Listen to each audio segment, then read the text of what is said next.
السلام عليكم بنات، شلونكم؟ اخباركم؟ ان شاء الله تكونوا بخير وبصحة وعافية.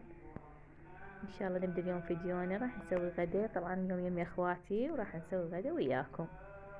يلا تابعونا وشوفوا الخطوات اللي راح نسويها. طبعا حخلي دجاج بالفرن، دجاج شوي، وراح نسوي تشريد على حمص على بيت هاي تحمص شوية، وتمن ابيض. هذا نغسل التمن ان شاء الله، هذا نغسل التمن وياكم.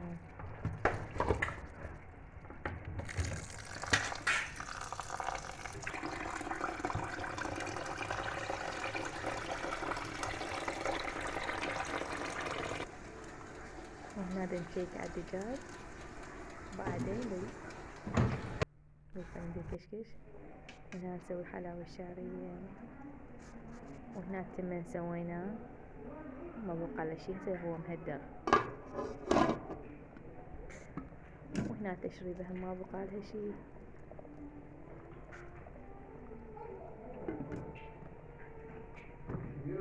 حلاوة الشعرية وغزالية يعني هسه كليتهم علينا هذا مهدرات. هنا دجاجنا تقريبا هم كمل ويانا، راح نصب الغدا ان شاء الله. وهنا صبينا الغدا، هذا غدانا البسيط، دجاج شوي وتشريبة صفرة وتمن. حبينا نشارككم فيديو ويانا، نشارككم يعني غدانا، غدا بسيط. هاي الكشمش والبازالية والفستق ودجاج شوي، ان شاء الله سهمنا وسهمكم الف عافية.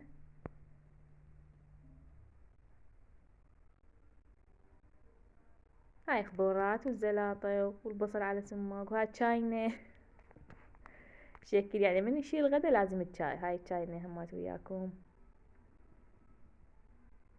نحن محبين الشاي. هنا اخذناكم من السوبر ماركت، كنا محتاجين كم شغلة للبيت، خذيتكم وياي بجولة حتى تشوفون ونسكم يعني.